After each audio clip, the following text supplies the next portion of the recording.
Welcome to the Stylist podcast, Sharon. Thank you. It's amazing to be here. It's so fun. I was telling Valerie on the way over here, I was like, I worked with celebrities for 17 years in Hollywood.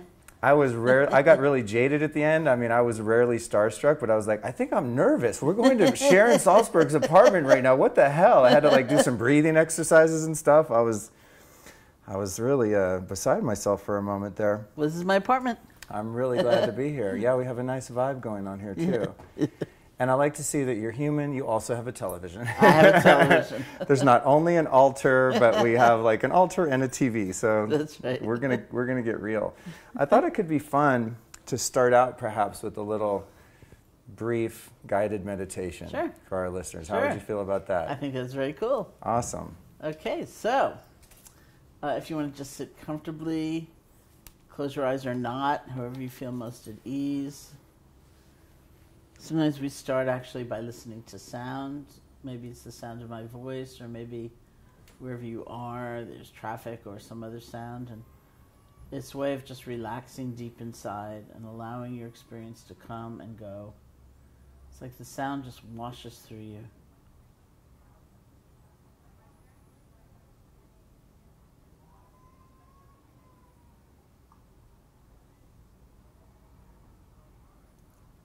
And then bring your attention into your body and to the breath, the place where you feel the breath most clearly. Maybe that's the nostrils or the chest or the abdomen. Bring your attention to that place and just rest. See if you can feel one breath.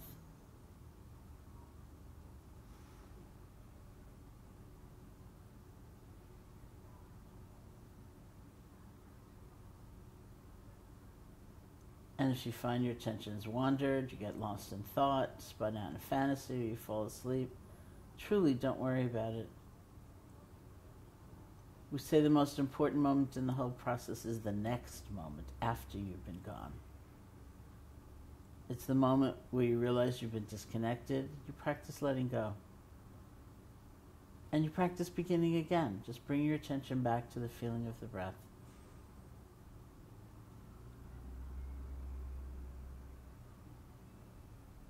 So you have to do that like 1 billion times, let go and begin again. That's not a problem. That is the training. That's the process.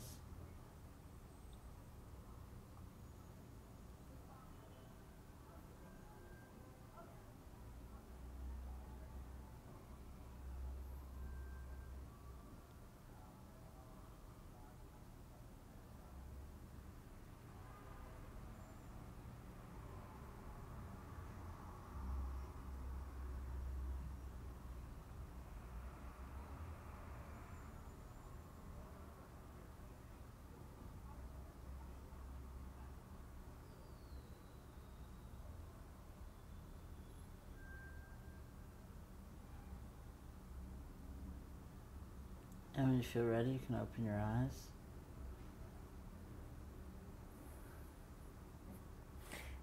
When it comes to meditation, I'm never ready. Well, you know, I always say that. I think I didn't feel quite ready either. And then I thought, how long can I go? You know, it's like, it's supposed to be audio, right? It's like, I know. How big a silence it's can funny. I get away with? As I was watching my thoughts in the middle of the silence, I was thinking, I wonder if the sound editor is going to see a big gap in the waveform and shorten it. Yeah. It's funny. But yeah, in the Vedic meditation that I practice, it's 20, the tradition is 20 minutes twice a day. And I'm always asking my teachers that, sometimes I feel like going 40 or an hour. He's like, no, you got to, you have to get another training for that, And I'm like, yeah, but I'm ready. Obviously I'm ready because I want to keep going. Yeah. But I also like to escape. I'm a big escapist. So as we were discussing, you've been meditating now for 46 years, which is exactly how long I've been alive, which is congratulations. Yeah, which is astonishing. That's astonishing. A really long time. So what a gift to be able to sit down and have a moment of meditation with you, someone who's been doing it forever. And in terms of the meditation, what do you think? Have you had sessions doing, the 10-day Vipassana trainings or anything like that, where you've gone for hours and hours? What do you think is the longest in one sit you've ever done? The longest in one sit? Maybe a couple of hours, Yeah. That was how I began. When I began meditating 1 billion years ago. Yeah. I had to go to India pretty well. I mean, I didn't see anywhere in the States where I could actually... There wasn't a meditation center in every corner of Not Manhattan? yet, not yet. And especially I was going to college in Buffalo, New York. There wasn't one there either. Right. And I went to India sort of like my junior year abroad. I'd written a paper for the independent study program saying I wanted to go to India and study meditation. And they said, okay. So I went with my student loans and my scholarships and so on. And in those days, the form, was really intensive 10-day retreats. That's often how you learned. And the teacher was S.N. Goenka. And the style was Vipassana or insight meditation. And it was only much later that people began learning in classes or, workshops or on tape or something like that. But that was pretty much the form. So when I walked into that monastery in Bodh Gaya, India, I'd never meditated for a single second before. And there it was in a 10-day course. Wow, that's a pretty hardcore introduction. Yeah. And why do you think you gravitated toward the Buddhist tradition rather than a lot of the people of your generation, Ram Dass and all these other guys who went with more of the traditional, the Gita Hindu kind of scene? Well, Ram Dass and some large number of people were all at my first retreats, my Buddhist retreats. And I actually said goodbye to the bus that was taking them away from Bodh Gaya in search of Ram Dass's guru named Crowley Baba. Right. So Krishnadas and I, we often teach together, he was at that retreat as well. Of course, when I first met them, it was all like Krishnadas was Jeffrey and they had other names. Everyone was like Bill and Joe. Yeah. That's right. So Linda. And through that, you kept your own name, which is interesting. I did. I mean, I have some other names, but I just never... You never chose to adopt full-time a spiritual name. No. Why do you think that is? I don't know. You weren't drawn to? I wasn't drawn to it, and they were, they're fine enough names, but they're not, Yeah, I've always sort of had the feeling that, I guess if you have reverence for your guru or your teacher and they say, hey, this is your spiritual name, it's sort of like, okay, I'm not going to fight with that. But at the same time, it's like, I don't look at myself as my name to begin with, so taking on, because I have a spiritual name through the Kundalini Yoga tradition, and honestly, half the time I don't remember what it is. If you quiz me right now, I'd have to look up in Evernote or something.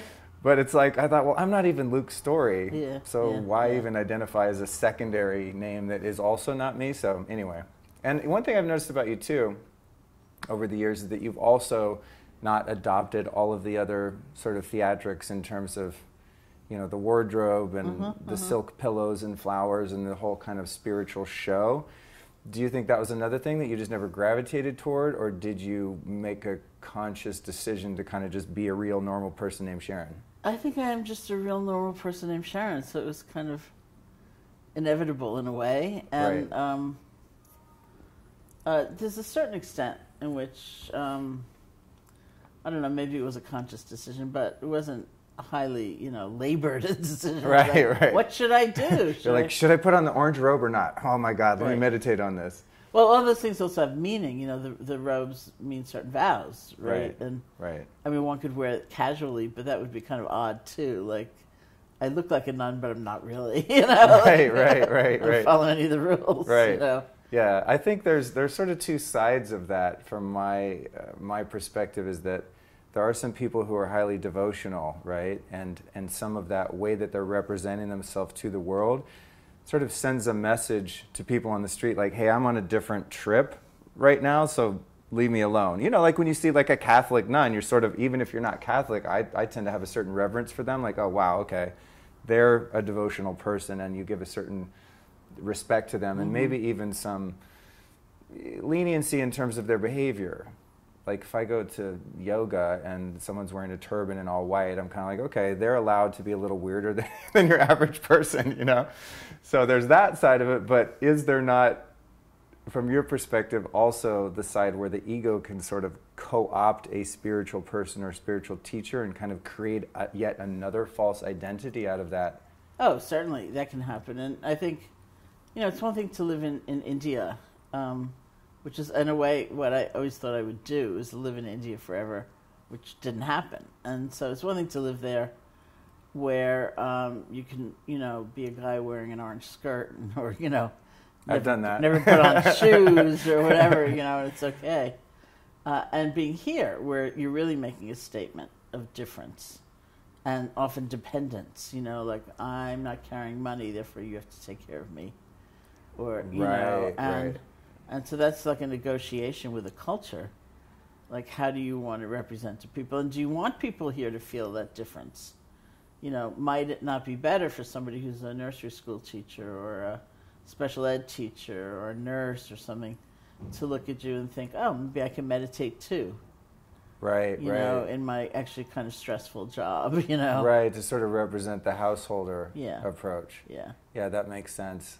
That's cool. Yeah, I think at different places in my journey, not that I ever adopted so much the outward look, but there have definitely been times where I've attained some level of understanding and development, and then unbeknownst to me, the egos come in and went, oh, now you're spiritual. And you're going to go show everyone how spiritual you are, which is like so detestable in a sense. It's almost like if I'm just going to be unconscious and just be like an egoically based person, I'd almost like just grab the Lamborghini and the Rolex and just go that way. But it's creeped me out just subjectively when at various times in my development I've looked and thank God was able to have that witness perspective and go, oh my God, I'm kind of being gross right now. I'm like plain spiritual. So it's interesting. Well, that's one possibility, but then maybe there are other possibilities, which are also just different interpretations of the same act. Like I and many people I know say, coming back from India when you were a baby, it was kind of scary being back here, and the really special and important things we'd learned about love and about the mind and about the heart and life and so on. Seemed fragile, that learning, and you wanted to like kind of wear all white or drink chai, which no one was drinking, and or in those days wear Birkenstocks, which were brand new, or there was something you wanted to help remind you that, oh yeah, I'm not the person who left here some years ago, or I'm not the person who got so confused about what life was about. That's interesting. So sort of clues or reminders. Yeah, and it was fear. Yeah. It was like protection. I need to protect this, and then of course insight grows and it protects us. We don't have to protect it. Right.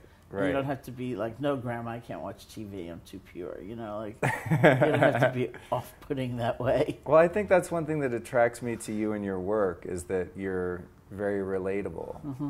It's like I think for someone who's approaching spirituality from a more skeptical point of view, the more dogmatic the teacher or teaching is, the more off-putting it is. And one of my goals with this show is to present people like you to the audience, to the world, that are accessible and relatable, to where I think it has the most impact that way, where it's like, oh, I can be a normal person and still live a spiritual life. It doesn't have to be a celibate monastic life in a cave somewhere, and I can still, attain some degree of enlightenment in this lifetime, which is neat. So, can you give us the Idiot's Guide to Buddhism? I know this is probably a longer talk than perhaps we have time for, but it's interesting to me that the Buddha was from India, yet you learned primarily a lot of your studies in Burma, if I'm not mistaken. And then it seems to be very centered in Tibet. And I've been to India. I didn't see any traces of Buddhism in all of southern India, and I was there for a month. It was like definitely the Hindu situation, a few Sikhs poking around here and there. So what's the short version of the history of Buddhism and how it sort of came to spread out of India into these other areas? Well, I spent years in India actually, but studying with Burmese or Tibetan teachers. Interesting. So there weren't really actually ethnically Indian teachers at that time. Now, although Goenka, I think ethnically was Indian, but he'd grown up in Burma, or his life was really in Burma. He needed a visa to get back into India when he came back and began teaching. So,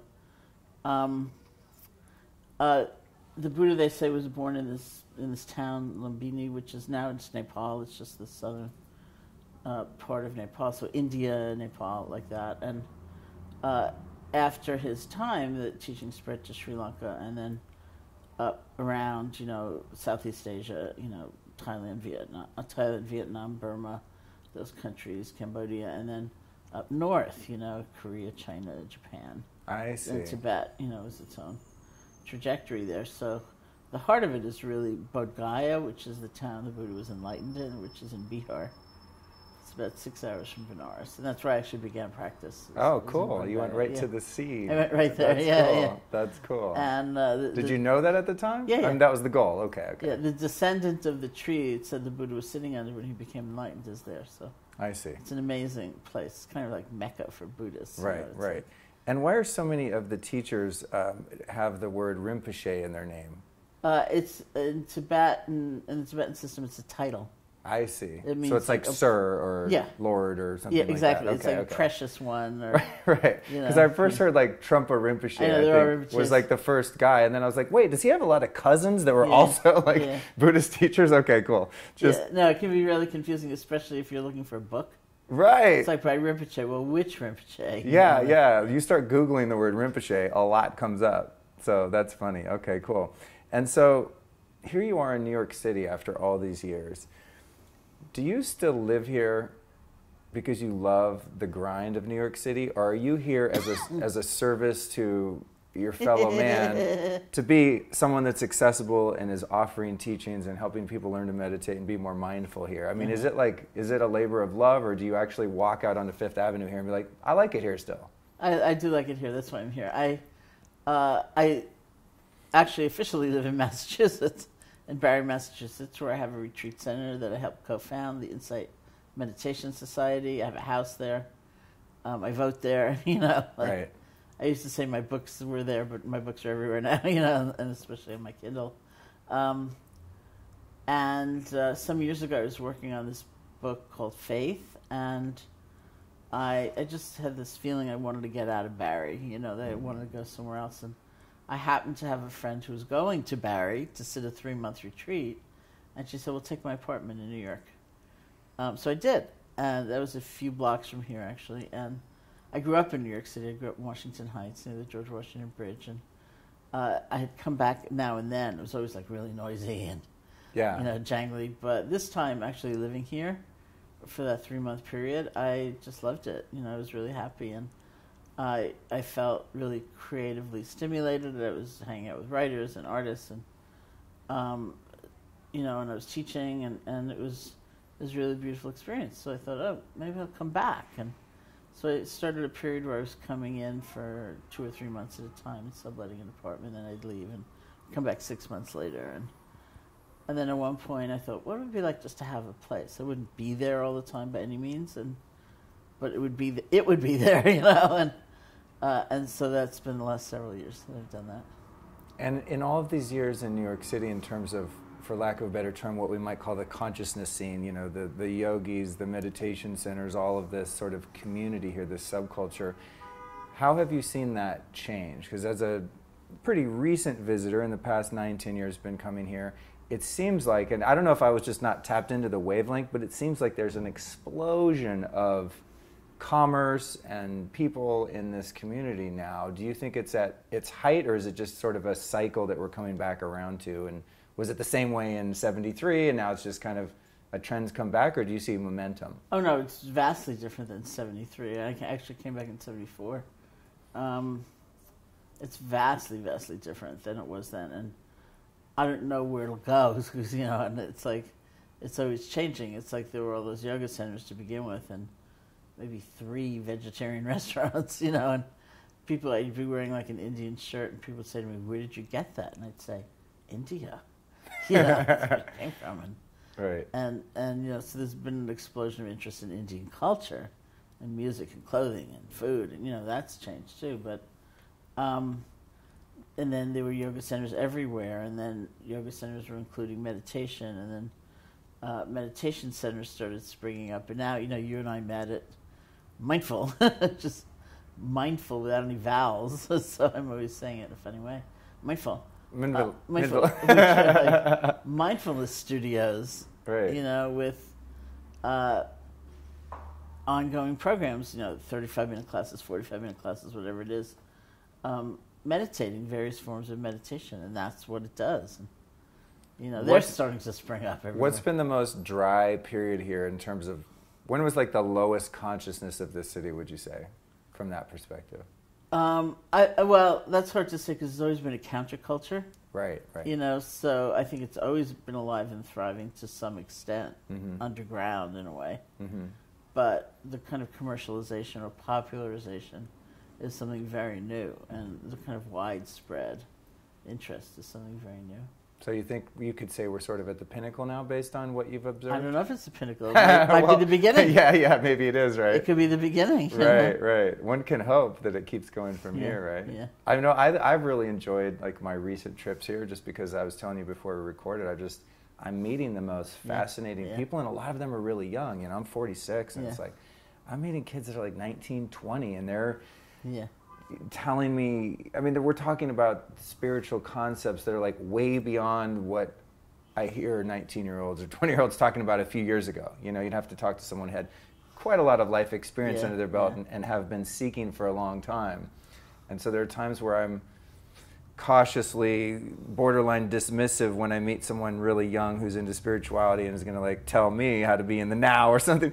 But I'm hopefully open-minded enough to listen. I go, God damn, they're pretty on point. It's really encouraging. Yeah. It's very cool to meet people that are young and are actually really doing the work, So another thing I noticed about you is, you're here in the city, you talk all over town, if you look on Sharon's website, you guys, she's like literally everywhere every day, which I was amazed I could get you here today. But for someone who's as widely known as you are within this community, you seem very approachable and accessible. What do you do you have to sort of protect yourself, like in certain cases, that there are spiritual groupies that start bugging you and hanging around? You know what I mean? Like, do you have to have any sort of buffer with the world so that people don't constantly invade your space and sort of siphon energy from you, so to speak? I guess I just do naturally because I feel like I have a life. You're not going to publish my apartment building, right? No, of course not. Of nobody course, really knows what it is. Of course not. No, most people don't have my cell phone number.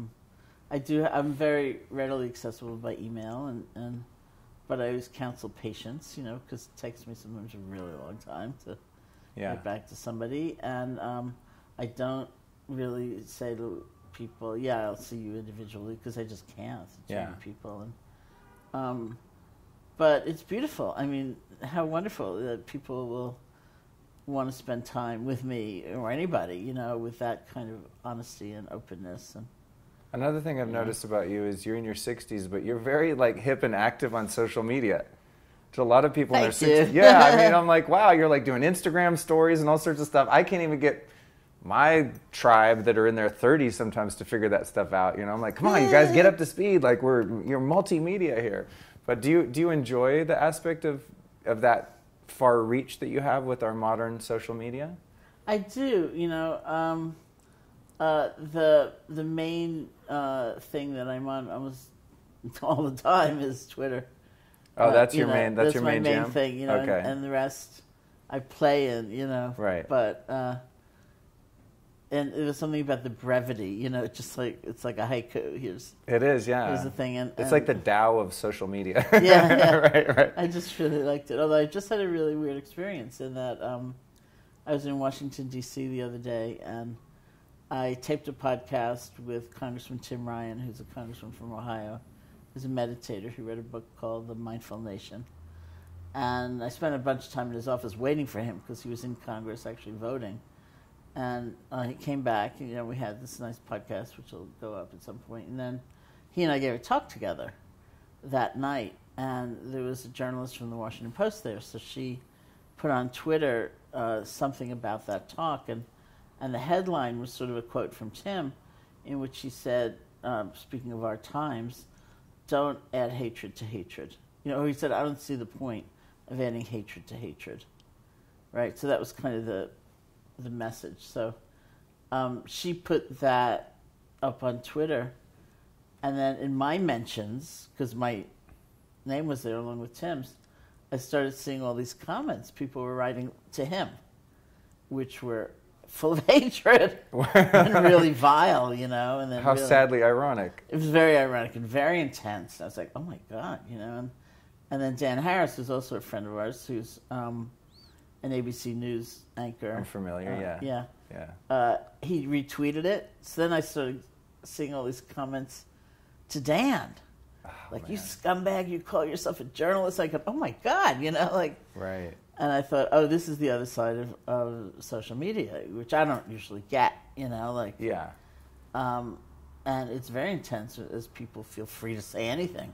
Yeah, that's the thing with and luckily, I think you're in a space that's not inflammatory, you know what I mean? Because you're not like so politically active, like maybe someone like Marianne Williamson is a spiritual teacher, but has no problem like delving into the political arena, so I'm sure she gets her fair share of trolling. But what I find interesting about that form of negativity is that I think a lot of people that perpetuate that behavior are really sort of have this cowardice, and you know that they would never say the things that they say if it was in person.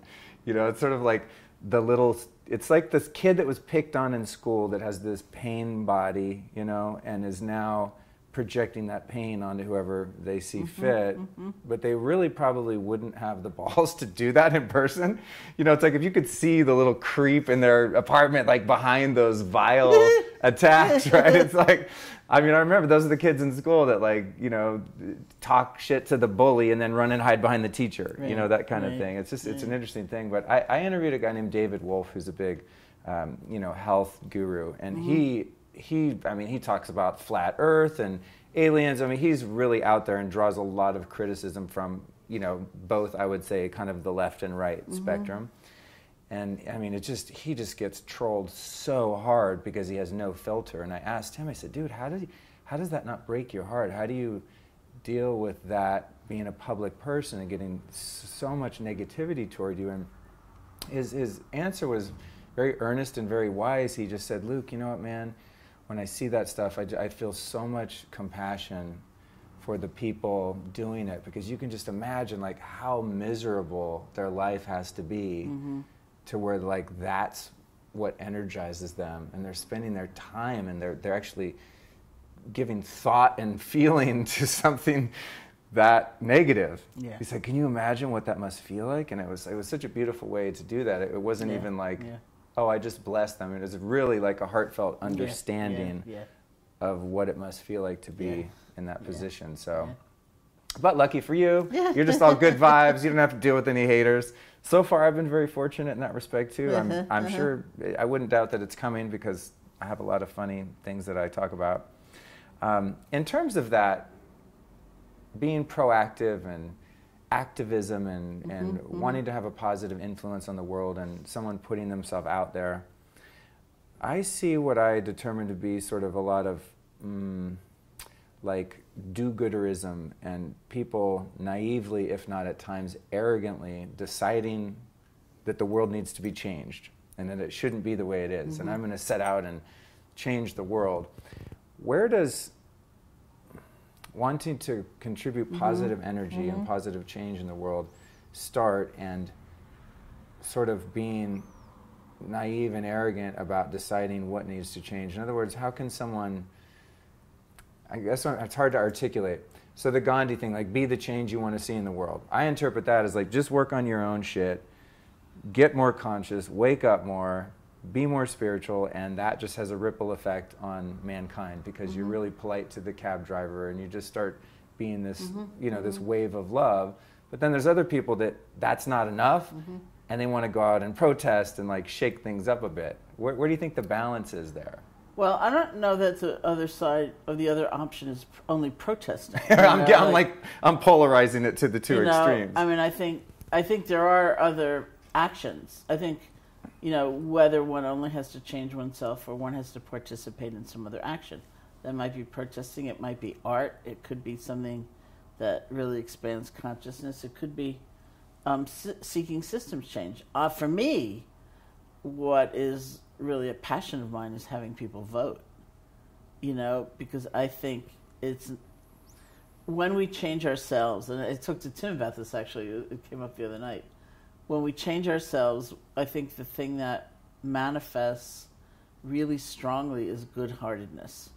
You see a person on the street asking for money, and you don't consider them subhuman. There is a real sense of compassion and care. Whether or not you give them money, might depend on other things. If you're committed to sobriety and you don't think they're sober, or sometimes people take resolves. I don't care what they're going to do with the money. I'm going to give it to them. Yeah, I mean, whether you Yeah. give them the money or not, there is a kind of recognition of their worth as a human being, Sure. even though they're in that situation.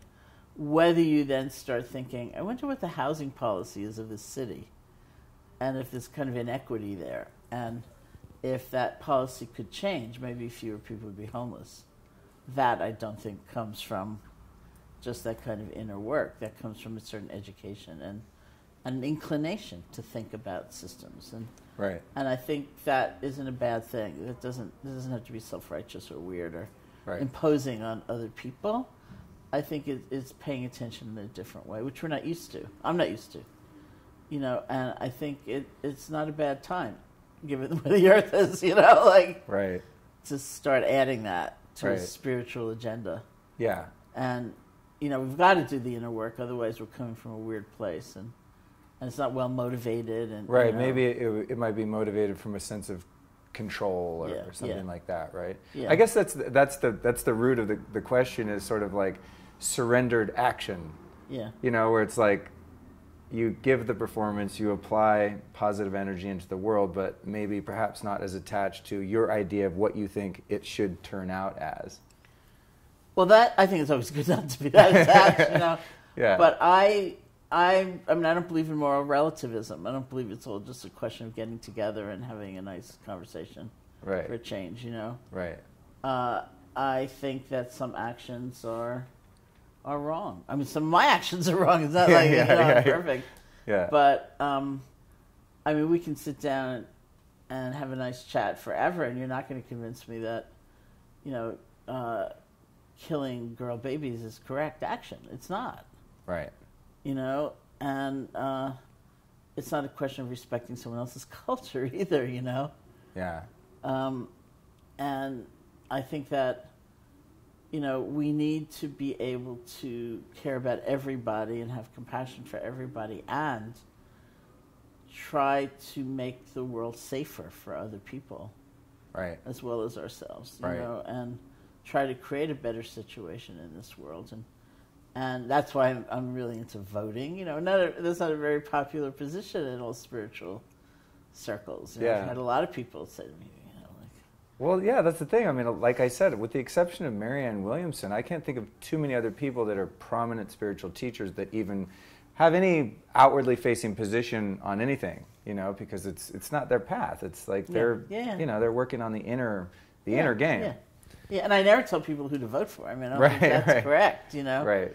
But I think the idea of participating in that system, because other people are counting on it. Sure. Like people for whom a tiny difference makes a big difference. If you're walking down the street and a homeless street person approaches you and it's very clear that they're intoxicated and that you have a pretty good inclination that they're going to go cop with that money, would you give them money or not, or does it matter to you what they're going to do with it? Mostly it doesn't matter to me, but sometimes, it might for some reason. I mean, the reason I use it as an example is because I was with a friend once who was very committed to her sobriety, which was new for her, and we'd gone to dinner, and then we were walking home, and somebody asked for money. Someone stopped us in the street and asked for money, and she said to him, I'm not going to give you any money, but let's go into a deli, and I will buy you anything that you want. And he was really touched, because it's like one of the things about that life that's also true is you don't have choices. You don't wake up thinking, I think I'll have pizza today, It's not like that. And he kept saying, we were in the deli, and he kept saying, anything? Anything? She said, yeah, anything. It's like even the biggest footlong sandwich? Yeah, even that? That on that sandwich? And that was her decision based on all the circumstances of her life. It's a curiosity to me, because I too have been sober for a long time, 20 years now, and I'm very grateful for it, very committed to it, not by virtue, but by necessity. Yeah. And I sort of struggle with that in the beginning too. I live in Hollywood. I mean, it's warm there. You got homeless guys everywhere. Most of them seem to be like they have some substance abuse problems. And at first I was like, I'm not giving money. He's just going to buy a beer. And then I thought, Luke, you selfish dick. It's like when I needed that medicine, I needed that medicine. So it's almost like the best thing you could do for an alcoholic is let them buy their beer, because that's how they're getting by, man. And additionally, you might just be helping them hit a bottom faster. I think if someone had given me some lottery winnings when I was 22, I might have gotten sober at 23 because things got so dark so fast. You know, I made it to 26 because I didn't have the money to really, you know, take it to the nth degree. So that's an interesting concept to explore. I mean, to me, it's sort of like, it's none of my business. It's like, but there's also times where I'm not intuitively guided to have an exchange with someone. In fact, last night, someone's like, hey, you. I'm just like, block, force field, not interested. We're not having a conversation. The energy was way too dark to even be like, oh, hey, I'm going to be compassionate. It's like, I'm good. And speaking of compassion, how have you been able to achieve forgiveness for people in your life that have really, really wronged you? You know, just someone has textbook effed you over, you'd win in a court of law, but yet you've been able to become free of that condemnation of them. Yeah. Well, somebody, I think this is a 12-step saying, I'm not really sure, but I think so. Somebody once said to me, he was talking about his relationship to someone else who'd wronged him, and he was obsessed with it, you know, and like, obsessed. Resentment. Yeah. The definition, as I understand, is to re-feel. Yeah, and he was really caught, and he said, I've let that guy live rent-free in my brain for too long. That's what I think might be a 12-step saying. I've heard that said. You know, and that really struck me. Like, that's the consequence of the resentment and the obsession. You know, it's not that the other person's suffering more, you're suffering more. Yeah. So it's really been out of compassion for myself that I've worked with. You know, like, just let it go. Let the universe take care of them. I don't have to be an agent of revenge. I'm not going to go out and try to harm them anyway. I'm just going to think about it all the time, you know? Right. Wouldn't it be more pleasant to think about something else? Right, like drinking the poison, hoping they'll die. That's right, yeah. And I kind of like the Dalai Lama, who's really, you know, kind of plain-spoken and homey about a lot of things. And he said, basically, you know, if you have an enemy and you just, like, get obsessed with it, you know, you can't eat, you can't sleep, you can't enjoy anything. He said, why give them that satisfaction? You know, they have now taken over your life, and you don't want that. So I kind of work on it from that point of view. Have you experienced in recent years any really bad betrayal? I think not in really recent years. But, I mean, we can interpret anything as a betrayal, right? I haven't necessarily had that interpretation for some time, but, you know, you see it all the time. Somebody dies and someone else takes it as a betrayal. You know, wait a minute, you're gone. Right. You know, or life doesn't work out and we take it as a betrayal. Right. Every April 15th I get betrayed. I guess it does depend on how you contextualize it. Yeah. And is it not from your perspective or the general Buddhist perspective that it's like pain is inevitable, but suffering is optional? Yeah, I mean, that's one way of saying based on the way that, I mean, this has been my experience, based on the way that I frame a situation. Oh, I missed the plane. Oh, see, this always happens. These assholes. Oh, the cab, this and that. It's like I was telling you with my hotel room. The AC broke. I was just about to record a podcast. And for a moment, my mind was like, oh, here we go. See, I'm trying to do good work and help people in the world and blah, blah, blah. And it's just, thank God for meditation. I was able to really quickly see, oh yeah, my mind is having a little temper tantrum. And then they ended up upgrading me to a fantastic room that I would, and not, you know, at this present time in my life, not be able to afford by any stretch. And then I got in the new room, was like, oh man, thank God the AC broke. Yeah. That was a really simplistic version of that kind of thing. Yeah, exactly. It's just really, really about perception. So how can one change the habitual negativity, you know, that negativity bias to where as you're living your life, in real time, you can reframe situations in which you might feel betrayed or wronged or like, you know, you have bad luck or something. Yeah, well, everything, you know, certainly from the Buddhist point of view, depends on awareness, right? You have to feel the pain you're inflicting on yourself and know that you could say that there's pain anyway. Pain is inevitable. We get disappointed. We don't get what we want, you know. You get moved to that fantastic suite and something else breaks down, you know, or whatever. You know, life has its disappointments and they hurt. You know, I think it's kind of unfair to ourselves to expect like, oh, that feels the same as success. It doesn't feel the same as success. You know, it's painful. But then we have the question of extra pain, you know, where we think, you know, this is the only thing I'll ever feel, or this is my fault, I shouldn't feel this. You know, I've spent all that money in therapy, why do I feel this? Or, you know, I've lost control, this is so terrible. Or, you know, we just add, we pile on, we pile on, we pile on. That we don't need. You know, we didn't need all that extra suffering, but you can watch and see, look what's starting, you know. And because what we are practicing, just like we practiced for those few minutes, is letting go without judgment and beginning again. We do it right there in that life situation. We've done it 1 billion times in our meditation, you know, and it carries over. Would you say that in terms of the ability to do that, that if one's overall life is coming from a position of surrender, that it's easier to have acceptance for those little micro inconveniences?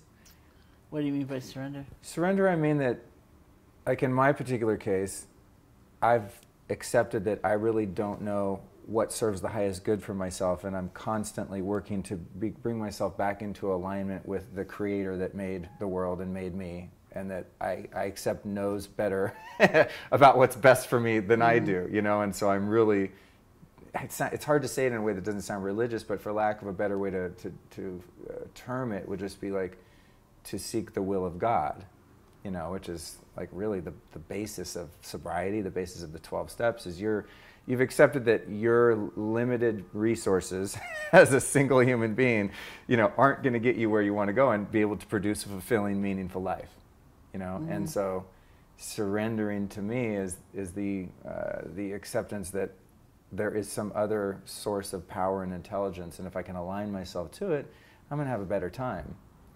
So that's my kind of own definition, is to stop fighting. Is to stop fighting reality. You know, reality is reality. And it's going to be heaven or hell based on the degree to which I can accept each of those little moments. But it seems to me that's, in my experience, has become much easier because the context of my life is coming from just a generally more surrendered place. Like, I'm done trying to be the boss of my own life. You know? Does that kind of fit within your framework, or how would you? Well, I wouldn't, you know, I mean, just, again, it's just, you know, Buddhist languaging, you know, you talk about a higher power and other source. Yeah. So I'm translating the whole while, you know. Yeah. My problem with the word surrender is not a personal problem. It's just using it, you know, and hearing people respond, sometimes thinking that's so passive. That means you never do anything about anything, you know. Right. Which it can't mean, you know, because then you're just victimized by everything, right? You know, like it's one. Yeah, if someone steals your wallet walking down the street, and you're like, oh, I just have to accept it. That's right. That's right. Exactly. You know, and, it's one of the problems with the word mindfulness as it's currently used. I mean, all the definitions of mindfulness are correct. The popular ones, they're not incorrect. They are correct, but we tend to misconstrue what they mean. Like mindfulness means accepting things the way that they are. Mindfulness means being with your experience without judging. You know, so which for some people sounds awfully passive. Like I was once teaching somewhere, and I began the meditation just as we began, when I said, let's sit and listen to sound. And somebody raised their hand right away and said, well, what if it's the sound of the smoke alarm I hear going off? Should I sit here mindfully knowing the smoke alarm is going off? Or should I get up? And I said, I'd get up, you know. But it makes sense, that question, because the words surrender, accept, without judgment, that's what they mean to us. So, you know, in contrast, it's a very vibrant, dynamic state where we're not seeking control over what we could never control. We just want to connect very fully with what is. And there is responsiveness and action and movement that's born of that. Perhaps a surrendered action where I am exerting some degree of will and effort to change or remove myself from a situation without being imbued with negativity and fighting it along the way. That's right. So I can say, like, you know what, I actually don't like having a flat tire on the side of the road. I'm just going to sit there and take a goddamn nap. You know, I'm going to get out and I'm going to fix the tire, but I'm going to be mindful not to get pissed off about the fact that I got a flat tire. That's right, exactly. Okay. Cool. Neat. All right. I love that. And there's a lot of talk, and I do want to try and stick within the framework of the Buddhist vernacular, because it's not something I'm that familiar with. It hasn't been my path, but it obviously correlates to everything I've ever heard. And there's a lot of use of the term, non-attachment. Yeah. Can you unpack that for us? Yeah, I mean, it's a difficult term also these days, especially because of attachment theory and psychology, where the very thing you want is attachment. You want secure attachment. Here, too, I sometimes substitute the word control for the word attachment within the Buddhist context to sort of get a glimpse of what it means. It doesn't really mean the same thing as in psychology when they talk about secure attachment. It means something else, and even attachment in the Buddhist context is not bad or wrong or terrible. It's a sure path to suffering. That's the point. So you don't have to think, I'm bad, I'm terrible, I'm awful, because I have all this attachment. But let's take a look, Those times we try to control someone who cannot be controlled, or something. I.e. everything and everyone. That's right. Ultimately, right? We suffer. Yeah. And that suffering doesn't stand anyone in good stead. It's not like the source of effective action in the world or making a change. We simply suffer. And it kind of brings us down. So non-attachment really means, I consider non-attachment a state really of honor. It's like if you go to a meeting and someone has this huge agenda in the sense of things have got to work out this one way, and they can't hear anything else, they can't consider options, they can't consider maybe a more creative solution, it's got to be this one thing, that's a big agenda, right? And they're attached. Whereas if we have more of an open mind and, open view, and let's see what makes sense, or let me pay attention to what really feels like it has integrity or something like that. That's a very different way of being, and that's what I would call non-attachment. It doesn't mean you don't care, or that you're going to say, what the hell, let's do it any old way, get it done. It's not like that at all, but you don't have that fixedness, it's got to be this one way. So would you say if one's working on themselves and wanting to progress in life, that there is a way to have goals and set an intention and sort of, do your due diligence, do the work along the way, but the non-attached point of view then would be to not be so invested in the results being a particular way. Mm-hmm. So it's more about the path maybe than the arrival point or the destination. Yeah, I think we do have goals. I think it's realistic to think we wouldn't have a goal. Otherwise, why bother? 20 minutes twice a day. Or right. I think it goes back. Yeah, I think it goes back to the same thing. The thread we're on, which is like that. If you're non-attached and you're not trying to control, that doesn't. The converse of that isn't necessarily at the other end of the spectrum in apathy, where you're just like, okay, whatever. Yeah. I guess I'll just be spiritual and just sit on the cushion all day long. Yeah. And that's really. That's the purpose of, I think, at least for me, the spiritual pursuit and all the meditating and the chanting and the yoga and going to India is to achieve some degree of peace, so that then I can go actually share who I really am in the absence of all of those weird quirks and personality flaws and egoic positions with the world. That's right. It's like, wow. So it's almost like I don't have to add anything. I just have to remove some things. That's right. And when you remove those, then who you are shines forth. Yeah. Yeah. Okay. Cool. This is good. What about cravings, addictions, desires, or from what I've heard some teachers, I don't know if I've heard you use this word, but the hungry ghost. Yeah. I love that. I mean, that's like the best. That's a great name for a band, actually. Hungry Ghost. It probably is a band. It probably is. We'll have to Google it. But what's your take on that whole, it's another side of the mind and the ego to constantly be like feeding that rapacious lower nature that just constantly wants, whether it's validation or material things or whatever.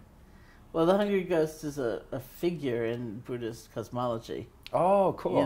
Where there are many realms of not only is there rebirth in very kind of classical Buddhist teaching, but there's many realms of existence. You're not necessarily always reborn a human, for example.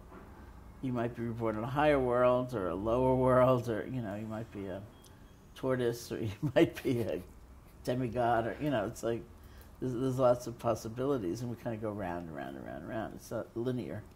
like up and out. So not linear. So not like you're a cockroach, then you work your way up to a lizard, then you're a rat, then you're a rabbit, then you're a deer, then you're an elephant, then you're and so on and so on. Not necessarily. No. Interesting. Yeah. If you screw up and you're at the state of an enlightened master and you're just about to break through to possible not reincarnated, and then you kill or rape or do something horrendous, then in the Buddhist spectrum, would you then kind of re-enter at a lower thing and have to work back toward? Possibly. I mean, it was one of the questions the Buddha counseled. You don't think about too much because you can't figure it out. Right. It's such a complex coming together.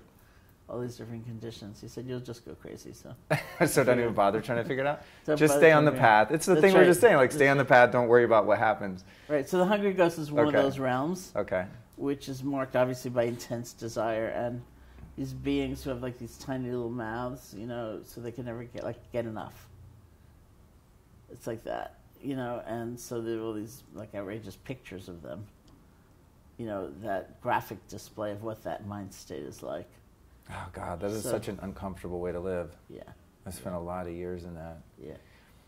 Have you ever seen anyone, I don't know, cure is not the right word, but have you ever seen anyone overcome acute alcoholism or drug addiction just purely with taking a Buddhist path?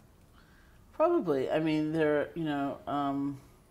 I consider the 12-step system a work of genius, you know, and the languaging, you know, is not for everybody. Yeah. Fairly Judeo-Christian. Yeah, you know. Yeah. You know, so that doesn't maybe work for everybody just in terms of language, but the actual system I think is just brilliant. You know, fellowship and helping others, and you know, it's just Would amazing. you say that the system of the 12 steps have a lot in common in principle to Buddhism? That's what I hear, you know, like, Yeah. and I think that's probably true, although I think it's, in terms of structure and kind of, you know, manifestation, it's way ahead of Buddhism in this country because of the community aspect, you know, and the ways people kind of come together and help each other. I've often said I wish there was a 12-step group for everything. Right. You know, like every part of the human condition. Yeah. I've often thought that too, that there could really be a group for like Thinkers Anonymous. Yeah, you know, exactly. Everybody. You take anyone on the street and say like, are you powerless or do you have control? And they say, oh no, I can do whatever I want. Go just try to stop thinking. You know, how long does it take between thoughts? It's like none of us have that ability, right? Yeah. So have you ever seen, you know, in all of your retreats and all this stuff, have you ever seen someone come in and be totally ignorant of or not choosing the path of, say, the 12 steps and come in and just thoroughly devote themselves to the practice and to the meditation and be sort of released from that? I think I have, and I think an interesting thing to check out, which I don't really know thoroughly or understand, is alternative movements of recovery besides kind of classical 12-step, like Noah Levine who wrote, years ago, he wrote this book, Dharma Punks. You know? Oh, yeah, I've heard about that. Yeah, actually, some he's years in LA. ago. Yeah. Oh, yeah. Someone was turning me on to that a few years ago, and I never fully explored it, but they were really excited about that. You know, so he has a whole movement of, what's it called? Something like refuge recovery, which I'm sure is a completely different languaging and framing. Whether it has some of the same elements, I don't know, but you know, he's starting that all over the country apparently, and you know, so for people who are more drawn to that kind of framework, it's also existing. Yeah. I think that within the 12-step teachings in the literature there's something in there that says we don't have a monopoly on this thing, which I'm so glad that is in there. Yeah. Because if it was like, this is the only way, then no one would do it. Yeah. You know, and it's something that's also brilliant about the 12 steps is it really is all about God, which, again, 90% of the people would be like, bye, I'm out of here. But they were clever enough to throw in this one little line that says, of your own understanding. So it's like, whatever you choose to be something bigger and greater than yourself, which I think is really why it's lasted and has proliferated all over the world and helped so many people. So that's cool. I appreciate that you respect that path too. So in Buddhism, as you said, it's not really about like, oh, I believe in God. You're not like praying to God as this entity or this deity. what is your interpretation of God, and do you pray in the traditional sense? And if you do, what does that look like? There are certainly Buddhist traditions in which you pray. I mean, Buddhism is so broad, you know. Right. Like I was in LA actually, and I had breakfast with a rabbi, and I asked him a question about Judaism at some conference, you know. I asked him about Judaism, and he said, "Which Judaism?" And That's I thought, funny. that applies, you know. Right. It's like there are, especially Tibetan Buddhism, you do pray, or some schools of Japanese Buddhism, you do pray. Other schools of Japanese Buddhism, it's like if you meet the Buddha on the road, kill him, you know. It's not a really prayerful approach, you know. So it can be very different, but basically, as I was taught, the Buddha was a human being, and the things he questioned about life are the things any of us might question, like where's happiness really to be found? What about suffering?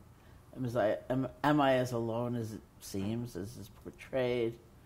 Would I be really happy if I were a king, you know, which is what my father wants me to do, that kind of thing. And it said that the answers he came to about life, he came to through the power of his own awareness, and so can we. So we look at a Buddha statue and we see something about ourselves, about the capacity of a human being to understand their lives and not be seeking control, to be really happy, to know love, to know wisdom, and so on. So we look at the Buddha as a representation of human possibility. And so in a way, looking at the Buddha, we're looking at ourselves. And it's not just like the Buddha and I who are doing great. You know, it's like we look at ourselves on that level, which is the level of our deepest potential, and we see everybody, because everybody shares that potential. So that's the nature of that relationship. We look at the Buddha to see ourselves, and we look at ourselves to see all of life, to see all beings everywhere. And in the language, you know, Pali is the language of the original Buddhist text, so it's the language the southern schools of Buddhism usually use. A teacher is not a guru. A teacher is a spiritual friend. That's cool. cool. So in the folk religion, sort of in Burma, yeah, you would pray to the Buddha, or you know, but you wouldn't like in the monasteries so much. That's very inviting, I think, to a lot of people probably that, you know, from more of the Hindu perspective, you go sit in darshan before you guru, and if you're lucky enough to kiss his feet, you know, you had a good day, right? So this is very different then from that perspective. So there's not so much, there's a reverence for the teacher and a respect, of course, but not so much a worship. That's right. Okay, that's interesting. Fascinating stuff. This is so fun, because this, as I said, this is a path I know very little about. I mean, I listen to you and other, you know, Buddhism-based teachers, but it's all sort of new, and the languaging as well. So I guess in a sense then, in terms of God, that energy or that type of prayer is almost represented by practicing loving kindness. Yeah. To where you're sort of reflecting the higher self within you and with others through that practice. Right. Like how you often talk about, you know, going into a store and there's a clerk there, and are you just ignorant of the fact that they have a life and they're a human being and they're just serving a purpose in a mechanical kind of way, or are you able to really look in their eyes and share that moment? So inherent to that moment is identifying God. Yeah. Could you say? You could. I personally would not. You don't contextualize it in that way. I don't contextualize in that way, but you know, I mean, it's just language, you know. It's just one way of verbalizing it. Yeah. So many windows all going into the same house. You'd say found, you know, our interconnectedness, or kind of a bigger fabric of life, you know, of which we are all a part, or whatever. In the Vedic system, there's this perspective that there's only one thing. Universally, everything is this one thing, and that we're individual expressions of that one thing. Does Buddhism share that perspective? Here, Trungpa Rinpoche actually talked about a unity of emptiness, not that we're one thing, but that at the core of who we are is, I don't know how to describe it, you know, like, nothing solid and congealed, but it's like energy or space or something like that. Right. and potentiality. The potential for wisdom, for compassion, and so on. So it's like that potentiality, which is the energy in a way. That's cool. It's sort of like the extreme non-dual point of view that at a certain point, the witness and the observed sort of disappear, right? That's heavy stuff. Yeah. That's heavy stuff. I dig that. Yeah. Wow, this is fun. This is fun. I love this stuff, man. I could do this all day. Honestly, this is the juice for me. So, your book, Real Love, right, which just came out in June. I have a copy of it in my bag, which don't let me forget to have her sign that, please. Very meaningful. I think a lot of people have different ideas about what love is. Oh, yeah. And you're exploring that. And I think if you would have asked me 10 years ago, define love, it would be like, oh, it's this feeling that you have when you care about someone, or it's your girlfriend, or something like that, even more of a romantic love or familial love or something like that. Where are you at with that term right now in your life? Okay, so Real Love is my 10th book, and many of them have been about love, about kindness, about compassion, and so on. So obviously it's something I think about all the time. These days I would probably define love as connection, a profound sense of connection to ourselves and to others, maybe an other, and maybe all others. I think it's very different than liking somebody or approving of somebody. I don't even think it has to be an emotion.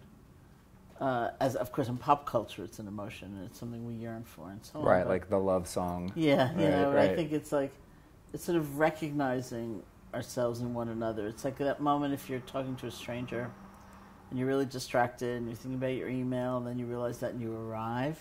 It's that moment where there's that just kind of simple connection. So it doesn't necessarily mean a certain form. You're going off into the sunset together, or it's romantic, or you're, the love is not the commitment. The commitment may follow the love, or the form, the structure may follow the love, or maybe you never see each other again, but in that moment there was that connection. In terms of love that's not conditional, so I love you as long as you're doing X, Y, Z. And if you stop doing that, then I withdraw my love. Or loving someone who's maybe caught in a lower state of being, someone who's predominantly negative or perhaps even evil. How can one maintain a level of forgiveness and unconditional love for someone but still not agree with them, or perhaps decide not to participate in an interaction with them? In other words, loving someone from afar. And not condoning their behavior if their behavior is inappropriate. Yeah, I mean, there are a few things that come to my mind around that. One is I don't think we will maintain anything. I think just like in that exercise of being with our breath, we blow it and then we start over. Right.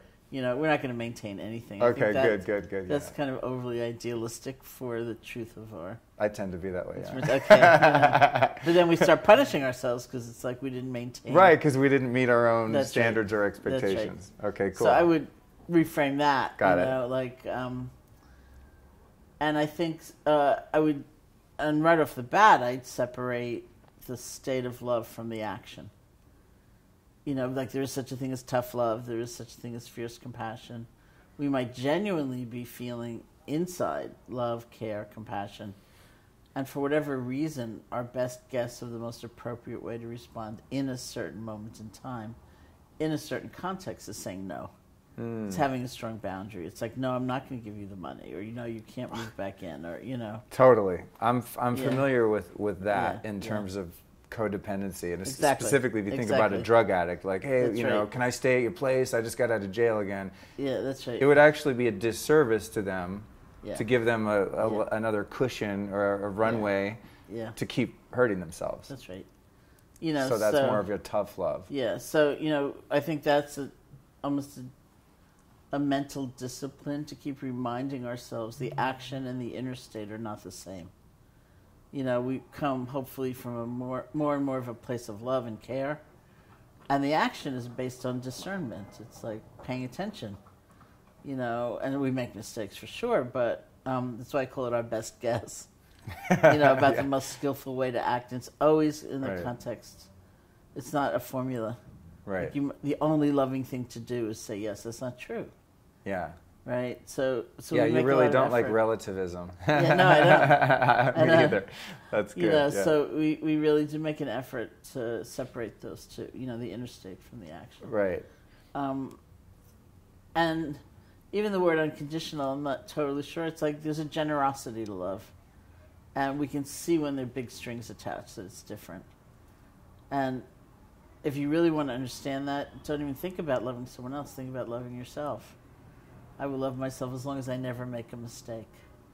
As long as I do that perfectly. Oh, God. As long as, I don't skip a word when I'm giving the speech. Whatever it is, and it's so fraught. It's so fragile that it really is not going to sustain us through the inevitable ups and downs of life. And so, That reminds me of one of my favorite quotes of yours. You can search throughout the entire universe for someone who is more deserving of your love and affection than you are yourself, and that person is not to be found anywhere. You yourself, as much as anybody in the entire universe, deserve your love and affection. mm-hmm. God, that's so beautiful. Yeah, I mean, it's sort of... So good. I mean, I have heard that I as get from the chills. Buddha. Some people refute that. There's some site like the Buddha never really said that or whatever. It's on there apparently. But there are versions of that you can source, from that. So think of that. Is that amazing? Yeah, it's beautiful. I mean, I get chills just reading that. I think that's why I put it in my notes. I was like, I got to cover that. Yeah. Because I think that's something that's been challenging for me. Since I was a little kid, I was pretty kind-hearted toward other people. I've never really been too mean to other people, but God, I've been horrendously evil to myself. So that's been like a huge lesson for me, is to learn how to be more loving with myself and accepting of myself. And it's really difficult to do, actually. It takes a lot of practice. So yeah, I appreciate that perspective very much so. What about the role of romantic and love relationships in your life? Has that been something that you've explored and learned from, or something that you've sort of put aside in favor of your career and helping people and pursuit? I don't know that I've consciously put aside. I've had romantic relationships, and it's been a while. And my joke was that if I was going to get involved with somebody, it needed to be somebody who satisfied other needs of mine. Like, I haven't closed the door on the possibility of a romantic relationship, but I don't have the sense of longing, I feel my life is really complete and busy, too. It would take a lot to... I can tell. To add something else in. I can totally tell that, yeah. So it's like open-minded, but you feel whole in and of yourself. I do. And I guess one really has to have that sense in order to be open to having something healthy and fulfilling come in. If you're looking to complete yourself with someone else, which I've tried, that shit does not work. You're going to call in people that are perhaps not serving your highest purpose. Okay, so as we come to the end of the interview, which I'm so gracious for, thank you again, I've got a three-part question. Who have been 3 teachers or teachings that have influenced you in your work that you might be able to point our audience to? I had a woman teacher named Deepa Ma. Somebody actually wrote Deepa Ma's a nickname, Deepa's mother, but somebody actually wrote a book about her. Deepa, D-I-P-A, Ma, M-A, and she's the person who told me to teach, so she changed my whole life, very powerfully. My first teacher was Goenka, and one can also explore his views on life and happiness and so on through books and or through courses that exist. And I have a current teacher, actually, a younger Tibetan teacher named Sokny, T-S-O-K-N-Y-I, Rinpoche. Another Rinpoche, okay. Who has, he travels to the States and around Europe and places teaching retreats, but he also has a few books out, which I think conveys some of the sense of what it's like to be with him. That's awesome. I also think it's really cool that you have a teacher that's younger than yourself. I know, I think it's cool too. Yeah, that's neat. That's neat. It shows it's difficult. You don't want to compliment someone for having humility, but I'll just go ahead and do it. You know what I mean? It's kind of like a paradox. But that definitely represents that you're teachable and humble. So where can we find your websites? Your book is Real Love. It's just out a couple months. We want people to buy that. What about social media sites? Anywhere you want to send our audience? My website is SharonSalzberg.com. Just Salzberg spelled with an E, Salzberg. And Twitter, I'm at Sharon Salzberg, and I think you can find me, Awesome. Thank you so much for your time, Sharon. It's great to see you. Thank you.